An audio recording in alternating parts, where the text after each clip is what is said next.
On est presque arrivé. Bonjour les amis, bienvenue au Sable d'Olonne. Alors le passage de Romain Athanasieux est vraiment imminent. D'ici à ce que je mette en ligne, il sera quasiment sur la ligne d'arrivée, suivi comme vous le savez par Yannick Bestaven juste derrière, à une demi-heure derrière qui feront tous les deux l'entrée dans le chenal cet après-midi. Nous y serons. Mais ce n'est pas l'objet de mon petit tracker du jour. L'objet de mon tracker est qui des bateaux à dérive arrivera le premier au Sable d'Olonne derrière, parce qu'il y a en ce moment ici une lutte acharnée. Vous voyez tout ce nombre de bateaux. Bon, la lutte, elle est plutôt devant. Pour demain, on va voir tout à l'heure. Mais déjà, regardez le nombre de bateaux que nous nous apprêtons à accueillir à partir de demain. Dites-vous qu'ils ont fait un tour du monde. Vous vous rappelez, allez, je vous remets la carte en entier. Vous la voyez depuis l'étape de l'Aune. La quantité que c'est un tour du monde. Allez hop, on refait ça. Regardez. Rappelez-vous ce que c'est un tour du monde, la longueur d'un tour du monde. Eh bien, on se créerait à une régate autour de Belle-Île-en-Mer. On se remet là, puisqu'ils arrivent tous en même temps à une mouchoir de poche. Sur une journée, on va se retrouver avec tout ce bateau. Non seulement ils arrivent tous en même temps, soyons ok, disons, ils ont les mêmes routages, etc., les ordinateurs, tout ça. Mais ils sont en train, à l'heure où je vous parle, ici, même si Damien, ils sont tellement serrés qu'on n'arrive même plus à zoomer dedans. Même en zoomant dedans, on n'arrive pas à voir les bateaux, tous les bateaux. Même si aujourd'hui, c'est Damien Séguin, 15e, qui est plutôt en position favorable, ceux qui sont derrière n'ont pas dit leur dernier mot. Vous avez Alain Roura qui nous le disait d'ailleurs, que c'est dur, mais qu'il s'accroche, il ne lâche rien. Vous avez juste derrière lui, surtout ces deux-là, dans les bateaux à dérive, Benjamin Ferré. Vous voyez, même mon ordinateur, il veut plus rester tout seul, tellement j'ai zoom dedans pour pouvoir le voir. Vous avez Benjamin Ferré et Tanguy le Turquier qui sont vraiment tout près. Et alors où je vous parle, moi je ne sais pas lequel de ces deux garçons arrivera premier. Il se pourrait même plus, soyons fous, il se pourrait même, ne soyons même pas fous, c'est que lorsqu'ils vont arriver là et qu'ils auront moins de vent, vous voyez, vous vous rappelez ce que je vous ai toujours dit, les bateaux à foil, dans les petits temps, ils sont moins efficaces quelque part que les bateaux à dérive. On l'a vu au début de la course sur la descente de l'Atlantique Nord, justement. Et bien, c'est un peu la même chose. Ça peut être encore la même chose demain, parce que vous voyez, dans 12 heures, là, vous voyez la météo qu'ils ont, et dans 24 heures demain, à l'heure où je vous parle, regardez dans quoi ils vont être. Ben, ils vont être dans pas de vent du tout, très peu de vent. Donc, vous savez que techniquement, là, donc c'est la météo de demain à 11 heures.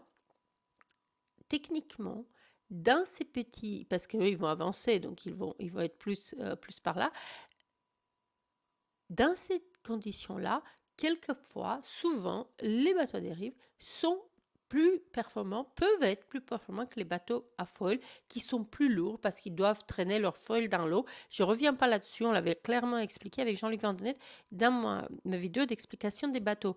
Et donc, voilà, ça c'est le gros excitement que j'ai du moment. Et c'est peut-être même, vous savez, depuis le tout début de la course, c'est peut-être la première fois où c'est si incertain, parce qu'autant on avait eu cette tempête dans l'océan Indien vers le mois de novembre, quand on a eu tout le monde qui est allé vers le nord, et puis Sébastien Simon et Charlie Dalland qui sont allés vers le sud, et donc là on se dit qui fait quoi, on était un peu curieux de savoir qui allait s'en sortir comment, etc., et ensuite de voir si Paprec allait pouvoir remonter, les rattraper, tout ça c'était une chose, mais moi à part cette tempête dans l'Indien, je n'ai pas le souvenir d'avoir regardé de si près quelque chose de si serré, de si incertain dans le vent des globes 2024. C'est le cas aujourd'hui. Donc, avec cette arrivée que nous aurons à partir de demain, donc voilà, moi je crois que là, on va être tous sur le tracker, un peu en continu pour voir ce qui se passe. Si pour ceux qui sont ici, comme je vous le disais, Romain Athanasieux qui est en train de couper quasiment la ligne d'arrivée, et Yannick Bestaven qui, lui, est hors course, vous le savez, il est allé réparer à Ushuaia, il est revenu en course, il est reparti et donc il arrivera en même temps que Romain Athanasiou. On les attend sur le chenal à partir de 16h30 si ma mémoire est bonne, alors que leur ligne d'arrivée, elle est donc déjà coupée. Mais voilà, le tout est de savoir comment cela se passe ici. Et puis il y a une autre petite chose que vous n'êtes pas Une autre petite chose que vous n'êtes pas sans avoir remarqué, qui est assez amusante ici aussi, regardez ce petit groupe de bateaux-là. Je reviendrai aux autres bateaux pour faire un petit tour. Mais regardez ici ce qui se passe. Cette petite gamine qui, depuis, je vous le dis, Violette, je ne cesse de vous le dire, depuis qu'elle est de retour dans l'Atlantique, elle a complètement changé. Elle fait moins la petite fille. Elle a moins peur aussi. On la sentait assez inquiète dans les mers du Sud. Et elle avait tout à fait raison de l'être, on le saurait pour moi. En plus, rappelez-vous, lorsque je l'ai rencontrée à son arrivée au Sable d'Olonne au mois d'octobre, elle m'avait dit qu'elle n'avait non pas jamais navigué dans la mer du Sud, mais qu'elle n'avait même pas jamais navigué dans l'Atlantique Sud, qu'elle n'avait jamais passé l'équateur. Donc c'est normal et elle a très bien fait son job de faire attention, de ne pas la casser le bateau, de ne pas faire de bêtises. Elle a été prudente. Mais depuis qu'elle retourne dans l'Atlantique, qui est un peu plus à la maison chez elle, surtout l'Atlantique Nord, moi, je l'ai vue passer en mode compétition Violette. Et là, elle veut montrer ce qu'elle a sur la pédale. Et moi, je suis très heureuse de voir ça enfin, parce que je n'en pouvais plus de la voir, alors que moi, je l'admire beaucoup depuis le début. Je trouve que c'est une excellente marrant, que c'est vraiment une fille dont on va entendre parler dans le milieu de la voile, où il y a tellement besoin de filles. Elle est jeune en plus, elle est très compétitive, on l'a vu de tout son parcours de vie, avec ses traversées de la Manche en optimiste, je n'y reviens plus. Et j'étais un peu déçue de l'avoir reléguée juste à cette histoire d'inquiétude, de bonne fère, de famille, parce qu'une jeune fille se trouvait en mer, comme si on venait enfin de découvrir la mer, on venait enfin de découvrir que les femmes, elles peuvent aller en mer, et même souvent très jeunes. Rappelez-vous, la première femme à avoir fait un tour du monde, elle avait 17 ans, elle s'appelle Jessica Watson, Netflix a même fait un film dessus.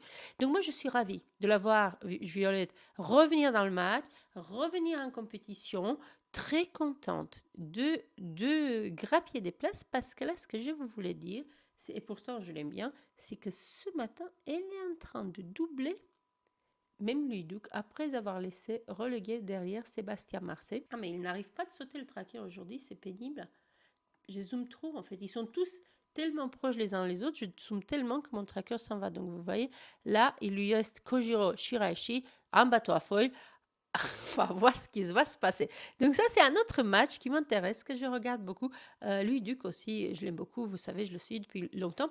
Il a un problème, là, il lui manque une voile de petit temps depuis très longtemps. Donc il doit être très handicapé, il doit même arranger, lui qui est lui aussi un compétiteur. Et bien, puisque mon tracker a encore sauté, il s'est un peu remis au début, commençons avec les bateaux un peu dans l'ordre et voyons ce qui se passe. Allez, allons-y comme ça pour voir ce qui se passe dans la suite. Alors, Damien Séguin, d'abord, il lui reste plus de 200 000 à parcourir. Il fait du 18 nœuds pour le moment, mais dans les 5 prochaines heures, il naviguera en dehors du vent qu'il a maintenant, de vent de nord-est, et dans un vent plus léger de sud-est, dans l'autre moitié du golfe de Gascogne, jusqu'au Sable d'Olonne. Donc, son OTA pourrait, sur la ligne d'arrivée, être vers 4 heures du matin, demain matin, peut-être si les prévisions restent vraies. Ensuite, Alain, Benjamin et Tanguy sont tous derrière et devraient arriver dans environ 6 heures, tout lundi après-midi peut-être. Ce sera décidément dans le chenal une très chargée en cette journée de demain lundi. Cela dit, là on dirait que c'est Damien qui va arriver d'abord, mais moi je suis sûre que Alain, Benjamin et Tanguy, ils mettent les bouchées doubles. Vous savez, à ce moment-là, quand vous avez fait un tour du monde et que et vous et le bateau êtes fatigués, imaginez un peu dans quel état et d'excitation et d'adrénaline et de stress et de pression ils sont, parce que c'est là qu'ils jouent leur place et elles se jouent à très peu, tellement ils sont proches, les stratégies, les dernières ressources d'énergie. Avant la ligne d'arrivée, elles sont, je pense que l'intensité est extrême dans tous ces bateaux-là que nous venons à voir ici. Et puis il y a derrière, à 400 000 et à 17 nœuds, nous avons Isabelle Joschke, qui est pour le moment toujours devant Jean Le Cam à 480 000. Et Conrad Coleman, seulement 13 000 derrière lui, est en train de le rattraper d'ailleurs parce qu'il a 19 nœuds. Là, tout de suite, tous les trois naviguent dans 20 nœuds de vent de nord-ouest, mais tout ce vent va disparaître dès lundi avec des vents légers du nord, puis des vents du sud-est, et puis rien. Donc ce sera lent. Et nous les verrons peut-être ça au Sable d'Olonne seulement mardi soir. On va voir. Je ne regarde pas trop les ETA. Là, je vous dis, je demandais à quelques marrants qui ont un peu plus l'habitude. Et je la fais, l'analyse que je vous fais là, elle est faite à l'ancienne, non pas avec les prévisions des routages. Donc on va voir. Moi, pour l'instant, quand j'ai demandé à mes petits vieux amis, ils ne sont pas trompés pour le moment, même s'ils n'ont pas les polaires de ces bateaux-là et tout ça. En tout cas, ce qui est sûr, c'est que sur ce bateau-là, c'est très difficile à prévoir pour le moment à cause de la météo qui change, à cause du fait que, vous voyez, Jean Lecamp, même s'il est derrière Isabelle, et même si Conrad est en train de monter sur lui aussi, Isabelle, elle a des foils, et les foils sont handicapés dans ce petit devant-là qu'ils vont avoir. Donc, qu'est-ce qui va se passer après? On y verra plus clair demain matin. Et puis nous avons aussi Guirec Sudé qui lui continue bien devant les autres bateaux. C'est incroyable, je ne sais pas pourquoi il saute comme ça le tracker. Ensuite le groupe, donc nous venons de parler, on y revient là, pas dessus avec Violette et les bateaux. Et puis vous avez ici, vous le savez, Arnaud Boissière qui n'a pas encore abandonné le Vendée Globe, même si on le voit, il avait installé une aile de kite, vous le savez, on l'a vu, les Yves Parlier, j'en ai parlé dans mon live d'hier. Il n'y a pas plus de nouvelles pour le moment. Il va toujours vers les Antilles, là où le vent le pousse pour le moment. Je sais que depuis hier, on le sait depuis hier, il l'a dit, il a installé aussi un gréement de fortune, donc il a une voile qui techniquement peut lui permettre d'arriver au Sable d'Olonne, mais vous voyez ce qui lui reste, cela lui ferait une arrivée bien après le reste de la course, parce que ce gréement de fortune, évidemment, il est très lent, surtout avec les vents qu'il a. Aujourd'hui, le plus simple pour lui, c'est d'aller aux Antilles, donc il est toujours en direction des Antilles. Est-ce qu'il va nous annoncer son abandon parce qu'on le voit aller tout droit vers les Antilles depuis le tout début, il vit des moments très difficiles, donc on va lui laisser le temps de décider ce qu'il veut faire, de décider comment il veut le dire, ce qu'il veut dire. Moi j'aimerais terriblement le voir arriver ce gréement de fortune au Sable d'Olonne et finir ce Vendée Globe de plus consécutif, mais je ne sais pas du tout ce qu'il va faire là pour l'instant. Ça semble quand même être les Antilles. Mais tant qu'il n'a pas dit, il peut toujours revenir. Laissons-le naviguer, laissons-le se concentrer et décider ce qu'il veut faire. Et puis on continue parce qu'on commence à être un petit peu long. Vous avez Eric Bellion qui est, vous le savez, hors course aussi, suivi tout de suite par Antoine Cornic.